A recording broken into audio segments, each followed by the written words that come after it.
जय हिंद दोस्तों। मैं हूं विशाल भारद्वाज और एमएस क्लासेस में हम आपका स्वागत करते हैं। आज दोस्तों हम आपको पढ़ाएंगे इंग्लिश ग्रामर का टॉपिक है सेंटेंस। सेंटेंस यानी सेंटेंस को हिंदी में कहा जाता है दोस्तों वाक्य। आज हम आपको बताएंगे वाक्य कैसे बना, यानी वाक्य इसका नाम कैसे पड़ा। हम इन सभी चीज़ों के बारे में आपको रूबरू कराएंगे। दोस्तों इससे पहले थोड़ा सा जान लें हम टॉपिक सेंटेंस जो है ये हमारे 9th 10th 11th और 12th सभी कक्षाओं को बच्चों के लिए इम्पोर्टेंट रहने वाला है। जहाँ तक की बात होती है सेंटेंस, तो सेंटेंस की पहचान अधिकतर बच्चे नहीं कर पाते हैं, जहाँ पर हमें voice, narration, transformation, synthesis, syntax आदि सभी ग्रामर के टॉपिक्स में परेशानियाँ झेलनी पड़ती है।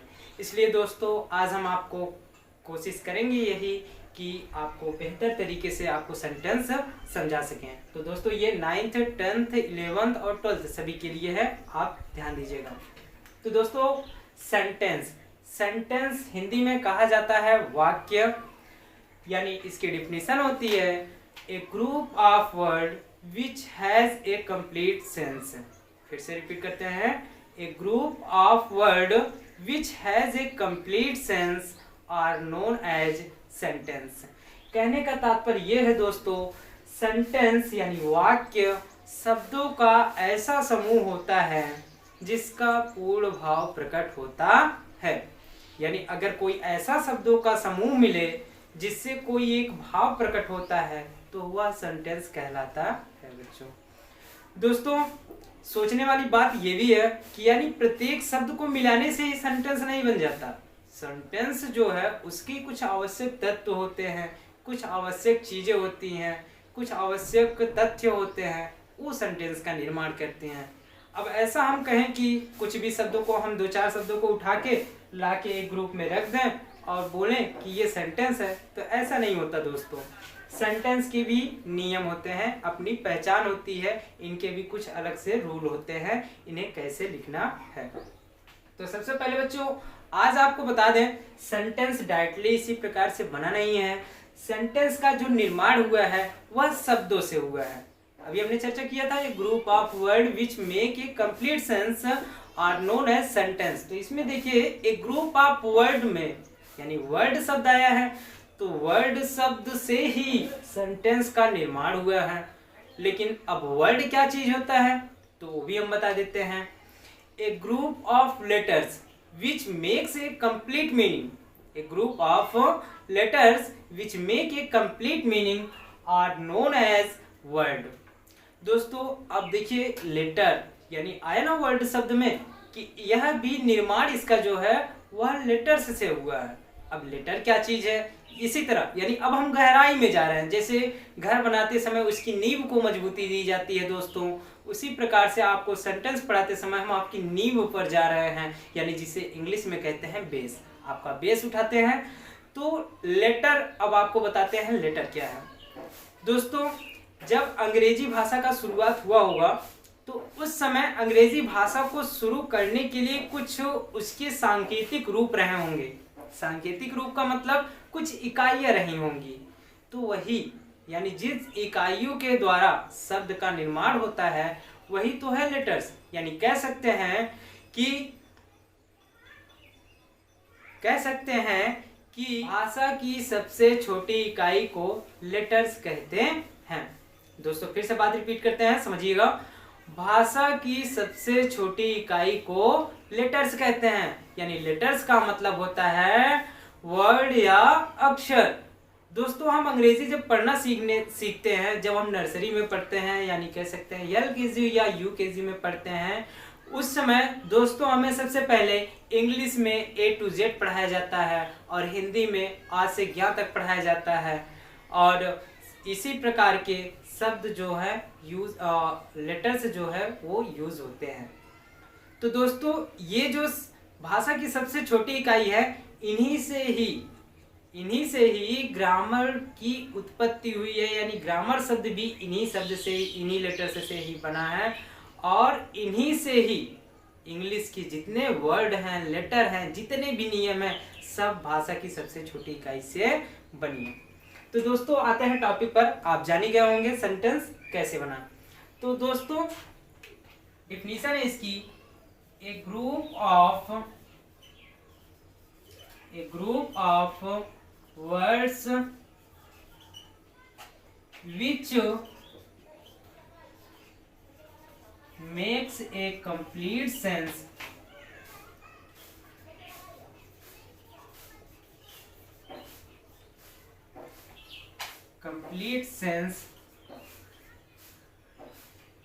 is known as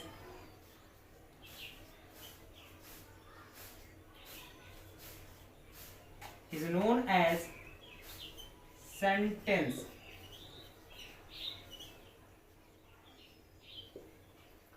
दोस्तों देखिएगा, एक ग्रुप ऑफ वर्ड कहने का तात्पर्य एक का मतलब एक, ग्रुप का मतलब होता है दोस्तों समूह, ऑफ वर्ड का मतलब शब्द का।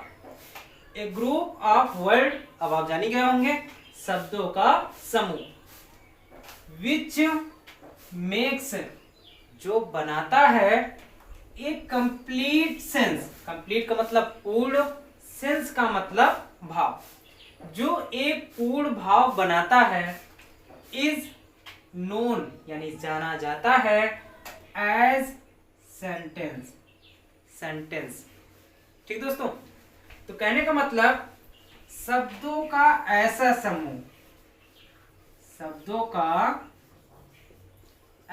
समूह,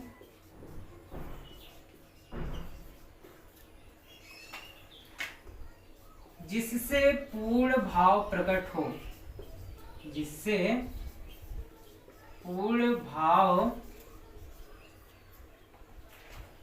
हो,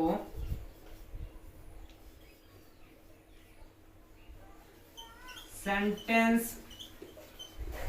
यानी वाक्य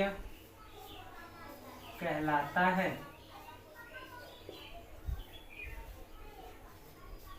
अब दोस्तों आप हमारी बात समझ गए होंगे सेंटेंस किसे कहते हैं। तो दोस्तों फॉर एग्जांपल के लिए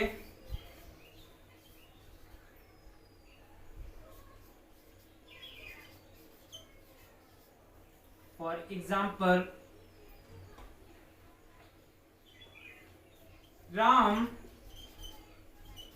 goes to school every day।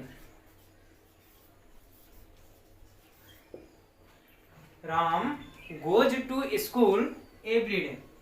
अब दोस्तों ये कैसे सेंटेंस है, यानी कहने का मतलब हम तो ये समझ गए हैं कि हाँ अगर किसी अध्यापक ने बता दिया तो ये सेंटेंस हो गया, लेकिन आपने सेंटेंस के बारे में जाना, आपने सेंटेंस कैसे निर्माण हुआ वो जाना, और उन सभी नियमों को जानते हुए अब आप समझें कि सेंटेंस ये कैसे, यानी कहने का तात्पर्य Ram goes to school every day, ये सेंटेंस है या नहीं, अब यहां से स्पष्ट देते हैं बच्चों।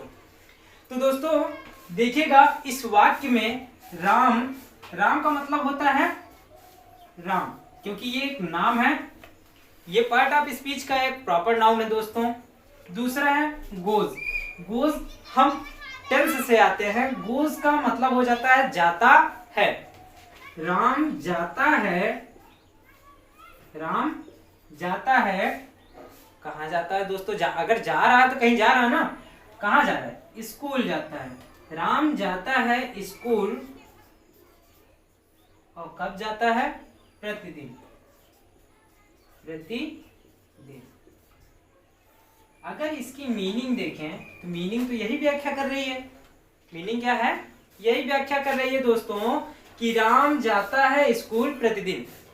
लेकिन दोस्तों सेंटेंस का कुछ नियम होते हैं, उनके ये नियम होते हैं कि सबसे पहले वाक्य का कर्ता रखना चाहिए, अगर हिंदी में हम देखें तो हिंदी वाले वाक्य में सबसे पहले कर्ता रखा जाएगा, और कर्ता यहाँ पर कौन है दोस्तों, तो कर्ता है राम, क्योंकि जो जाने का काम हो रहा है वो किसके द्वारा संपन्न हो रहा है, राम के द्वारा हो रहा है, इसलिए राम को हम सबसे पहले लिखेंगे। फिर उसके बाद राम के द्वारा जो कर्म किया गया यानी कर्म क्या है उसका, वहां वैसे तो यहाँ पर कर्म नहीं है, लेकिन जो कार्य हुआ है वो जाने का हुआ है। तो कहाँ जाने का हुआ है, स्कूल जाने का हुआ है। और कब हुआ है, प्रतिदिन, इसलिए प्रतिदिन को सबसे पहले लिखेंगे, उसके बाद स्कूल को बाद में। तो राम प्रतिदिन, प्रतिदिन, अब क्या, स्कूल, अब उसके बाद जाता है। अब आप दोस्तों देखिए, पहले हमने लिखा था राम जाता है स्कूल प्रतिदिन, यानी वाक्य में जो वर्ड है, वाक्य में जो वर्ड है उन्हीं के आधार पर हमने उसकी हिंदी रख दी थी। लेकिन अब हमने क्या किया, यानी सेंटेंस का जो निर्माण किया वह उसके नियम के आधार पे किया। तो आपको देखिए एक समूह मिला, और समूह क्या है, राम प्रतिदिन स्कूल जाता है। अब राम प्रतिदिन स्कूल जाता है, तो यहां से एक भाव प्रकट हो रहा है बच्चों। दोस्तों ये भाव प्रकट कर रहा है या इसका सही अर्थ स्पष्ट हो रहा है, इसलिए यहाँ पर जो हिंदी में लिखा गया है राम प्रतिदिन स्कूल जाता है, ये आपका सही वाक्य है। और जो आपका ऊपर लिखा गया था राम जाता है स्कूल प्रतिदिन, ये गलत है।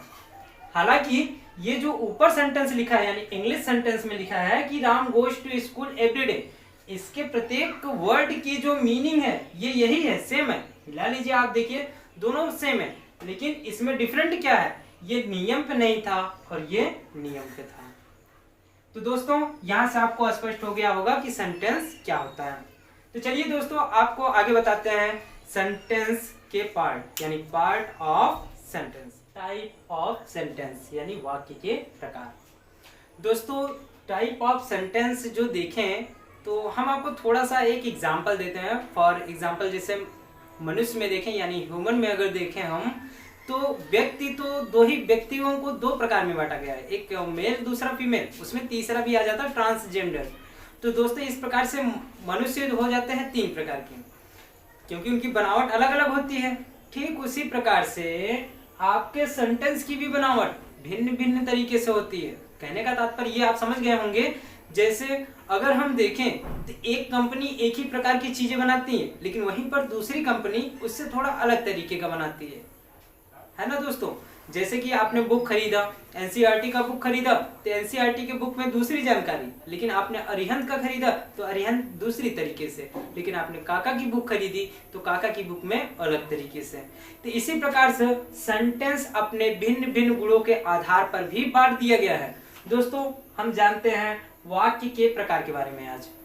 तो वाक्य के जो प्रकार है दोस्तों वह मुख्य रूप से पांच हैं। पहला इसमें है असर्टिव वाक्य, असर्टिव सेंटेंस, असर्टिव सेंटेंस। दोस्तों इसे हिंदी में कहते हैं साधारण वाक्य, साधारण वाक्य। दूसरा है इंट्रोगेटिव सेंटेंस।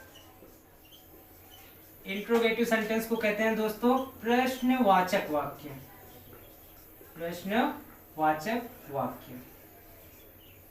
तीसरा सेंटेंस है दोस्तों इंपरेटिव सेंटेंस, इंपरेटिव सेंटेंस।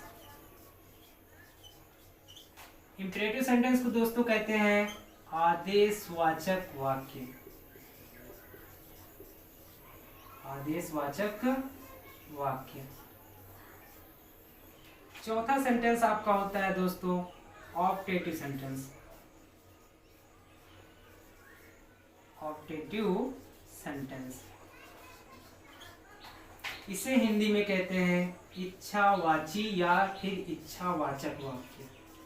अलग अलग किताब में दोस्तों अलग अलग नाम से जाना जाता है इनको, तो आप कंफ्यूजन में मत रहिएगा, आपको एक्सप्लेन कर देंगे तो आप अच्छी तरह समझ जाएंगे।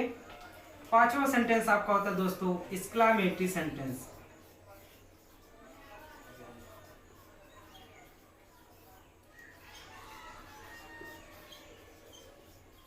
दोस्तों एक्सक्लेमेटरी सेंटेंस को कहते हैं विस्मयादिबोधक, विस्मयादि बोधक वाक्य।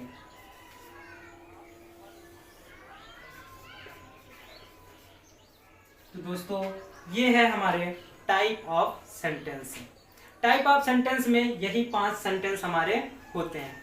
जैसे इनके नाम है भिन्न भिन्न तरीके से, वैसे ही इनकी पहचान भी भिन्न भिन्न तरीके से होती है। जैसा कि हमने आपको पहला टाइप ऑफ सेंटेंस ये बताया है कि ये है असर्टिव वाक्य। असर्टिव वाक्य का मतलब हिंदी में साधारण वाक्य। अब दोस्तों साधारण वाक्य किसे कहते हैं, इसके बारे में थोड़ा सा मौखिक हम आपको समझाते हैं, यानी ओरल आपको बताते हैं। तो बच्चों असर्टिव सेंटेंस जो होता है इसको हिंदी में कहा जाता है साधारण वाक्य। यानी जब किसी वाक्य में किसी तथ्य या घटना का सकारात्मक या नकारात्मक वर्णन किया जाता है तो वह साधारण वाक्य यानी दोस्तों असर्टिव सेंटेंस कहलाता है। बात क्लियर हुई ना दोस्तों? फिर से एक बार रिपीट करते हैं। जब किसी वाक्य में किसी तथ्य या घटना का सकारात्मक या नकारात्मक वर्णन किया जाता है तो वह साधारण वाक्य यानी असर्टिव सेंटेंस कहलाता है। दूसरा टॉपिक है दोस्तों इंट्रोगेटिव सेंटेंस। इंट्रोगेटिव सेंटेंस को हिंदी में कहा जाता है प्रश्नवाचक वाक्य। प्रश्नवाचक वाक्य का मतलब क्या होता है दोस्तों? ये देखिए हमारे ख्याल से सेंटेंस का ये सबसे मजेदार टॉपिक होता है, क्योंकि दोस्तों ये ऐसा ही होता है, इसकी पहचान भी करना आसानी होती है, पहचान भी करने में आसानी होती है और इसको पढ़ने में भी मजा आता है। तो देखिएगा दोस्तों इंट्रोगेटिव सेंटेंस, इसे हिंदी में कहा गया प्रश्नवाचक वाक्य। जब किसी वाक्य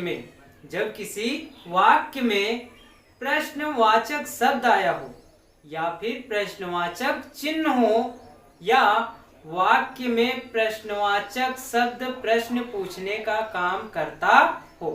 फिर से दोस्तों, जब किसी वाक्य में प्रश्न पूछा गया हो या वाक्य में प्रश्नवाचक शब्द हो या वाक्य के अंत में प्रश्नवाचक चिन्ह हो तो उसे इंट्रोगेटिव सेंटेंस कहा जाता है। तीसरा सेंटेंस दोस्तों इंपरेटिव सेंटेंस, यानी हिंदी में कहा जाता है आदेशवाचक वाक्य। दोस्तों जैसे कि हमने पहले ही अपने पहले वीडियो में सेंटेंस में आपको बताया था, ये class 9th 10th 11th 12th यहाँ तक कि 6 7 8 यानी आप अगर ग्रामर पढ़ रहे हैं दोस्तों तो ये सभी क्लास के लिए अवेलेबल है। कहने का तात्पर्य इसका आपका उपयोग हर जगह मिलेगा, इसलिए सभी दोस्तों से निवेदन है कि खास करके आप सेंटेंस को बहुत ही अच्छे तरीके से समझें। अगर आपको लगता है कि हमें सेंटेंस नहीं समझ में आया तो आप कमेंट करके जरूर बताएं दोस्तों। तो आते हैं टॉपिक पर।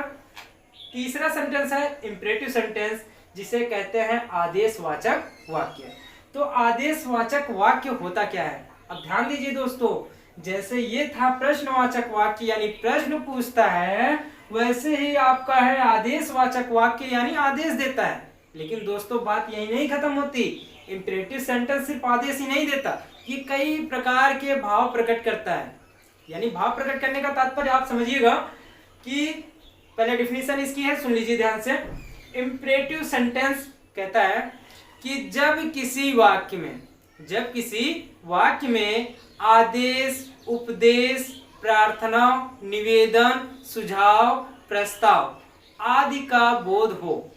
फिर से दोस्तों, जब किसी वाक्य में आदेश, उपदेश, प्रार्थना, निवेदन, सुझाव या प्रस्ताव आदि का बोध होता है तो वह इंपरेटिव सेंटेंस यानी आदेशवाचक वाक्य कहलाता है। दोस्तों चौथा सेंटेंस है ऑप्टेटिव सेंटेंस। ऑप्टेटिव सेंटेंस इच्छावाचक वाक्य। अब आप दोस्तों थोड़ा कंफ्यूजन में होंगे। अब आप ये सोच रहे होंगे कि प्रश्नवाचक वाक्य में तो प्रश्न पूछा गया, लेकिन आदेशवाचक वाक्य में क्या किया गया था? इसमें कई प्रकार के भाव थे, इसलिए आप थोड़ा सा कंफ्यूजन में आ गए कि कहीं इच्छावाचक वाक्य में भी तो कहीं कई भाव तो नहीं है। यानी कहने का तात्पर्य और अलग भाव हैं कि या सिर्फ ये इच्छा व्यक्त करता है? तो दोस्तों आप बिल्कुल सही सोच रहे हैं, ये इच्छावाचक वाक्य भी कई भाव प्रकट करता है। कहने का तात्पर्य ये भी इच्छा से ही जुड़ा होता है। जैसे इंसान की इच्छाएं कई प्रकार की होती हैं, तो वही सब इच्छाएं हैं। जैसे देखिएगा दोस्तों, ऑप्टेटिव सेंटेंस कह रहा है कि जब किसी वाक्य में इच्छा, वरदान, आशीर्वाद, अभिशाप, प्रार्थना का बोध होता है। दोस्तों फिर से, जब किसी वाक्य में इच्छा, वरदान, अभिशाप, आशीर्वाद, प्रार्थना, कामना आदि का बोध होता है तो वह इच्छावाचक यानी ऑप्टेटिव सेंटेंस कहलाता है। तो दोस्तों आपका कंफ्यूजन दूर हो गया होगा, क्योंकि हमने आपको बताया था ना कि ये जो है लगभग इसी की ही तरह है, कई भाव देते हैं। तो दोस्तों आपको बता दें, इन्हीं सेंटेंस में कठिनाई भी होती है, क्योंकि हम आसानी से पहचान कर लेते हैं साधारण वाक्य क्या है, प्रश्नवाचक वाक्य क्या है, लेकिन हमें कंफ्यूजन कहाँ हो जाती है, आदेश या इच्छावाचक वाक्य में। दोस्तों अगला सेंटेंस है एक्सक्लामेटरी सेंटेंस। एक बार फिर से, एक्सक्लामेटरी सेंटेंस यानी हिंदी में कहा जाता है विस्मयादिबोधक वाक्य। विस्मयादिबोधक वाक्य दोस्तों ये भी कुछ इन्हीं दोनों के प्रकार के जैसे ही होता है, यानी विस्मय बोधक वाक्य, इसे विस्मय बोधक भी कह सकते हैं, विस्मयादिबोधक भी कहते हैं, क्योंकि ये थोड़ा सा भिन्न होता है। भिन्न इस प्रकार से होता है, ये थोड़ा हृदय का कुछ भाव व्यक्त करता है। कहने का तात्पर्य ये होता है दोस्तों, जैसे अचानक से आप पढ़ रहे हैं, कुछ ऐसी घटना घट जाए, आप खुश हो जाते हो, फिर आप पढ़ रहे हैं, तब तक आपके पापा आपके लिए सरप्राइज गिफ्ट यानी बर्थडे के दिन जैसे सरप्राइज गिफ्ट आपके लिए लाए, तो आप खुश एकदम आश्चर्यचकित हो जाते हो। तो इसी प्रकार से जो विस्मयादिबोधक वाक्य होता है, ये कई प्रकार के भाव प्रकट करता है, वो भी ऐसे भाव होते हैं। देखिए दोस्तों, ये भी भाव प्रकट कर रहा था, ये भी भाव प्रकट कर रहा था, ये भी भाव प्रकट कर रहा है, लेकिन इसका जो भाव प्रकट करने का तरीका है वह इन दोनों से भिन्न है। भिन्न इस प्रकार से दोस्तों, ये अचानक उत्पन्न होने वाले भाव होते हैं। जैसे डिफिनीशन ध्यान से सुनिएगा, कह रहे हैं कि जब किसी वाक्य में हृदय से अचानक कोई भाव प्रकट होता है, जब किसी वाक्य में हृदय से अचानक कोई भाव प्रकट होता है तो उसे कहते हैं विस्मयादिबोधक वाक्य। दोस्तों विस्मयादिबोधक वाक्य में कहा गया कि ये हृदय से अचानक कोई भाव प्रकट होता है। तो फॉर एग्जांपल आपको बता दें, जैसे खुशी, प्रसन्नता, दुख, घृणा, क्रोध, आलस, आश्चर्य, ये जो शब्द होते हैं अचानक उत्पन्न होते हैं। फॉर एग्जांपल में आप समझ सकते हो कि आप बहुत ज्यादा खुश हो और खुश होने पर तब तक आपके पिताजी आए, आपको 2 थप्पड़ लगा दें, तो आप क्या हुआ, अचानक दुखी हो गए, यानी आपके मन में दुख उत्पन्न हुआ कि नहीं हुआ दोस्तों। अब आपके सामने अगर किसी दूसरे बच्चे की तारीफ कर दी जाए तो बच्चों आपके मन में घृणा या ईर्ष्या का भाव प्रकट हो जाता है। मान लीजिए आपका बर्थडे है कल और पिताजी आज आपको सरप्राइज ला के दे देते हैं, न्यू बाइसिकल ला के दे देते हैं या न्यू बैग्स या बुक्स ला के दे देते हैं, तो आप बहुत ही खुश हो जाते हैं। तो दोस्तों इस प्रकार से हमने आज टाइप ऑफ सेंटेंस यानी वाक्य के प्रकार के बारे में जाना। तो दोस्तों आज की वीडियो बस यहीं तक, और आपसे मुलाकात होगी नेक्स्ट वीडियो में हमारे, और तब तक के लिए जय हिंद। अगर आपको वीडियो अच्छा लगे तो कमेंट करें, शेयर करें और सब्सक्राइब भी करें। जय हिंद। हेलो दोस्तों, नमस्कार। जैसा कि आपने देखा कि आपके इंग्लिश के नए अध्यापक के रूप में विशाल सर आए और आपको कुछ सेंटेंस के परिभाषा या भाग वगैरह पढ़ा कर गए हैं। तो आपने देखा कितने बेहतर तरीके से पढ़ाए हैं सर, और आप इसका अंदाज़ा तो खुद ही लगा सकते हैं। तो मैं आपको बता देना चाहता हूं कि आप जो है इस सर के लिए, विशाल सर के लिए आप जो है एक बार स्वागत करें। और स्वागत में क्या करना है, कुछ नहीं, बस आप इनका सपोर्ट करें, आप इनका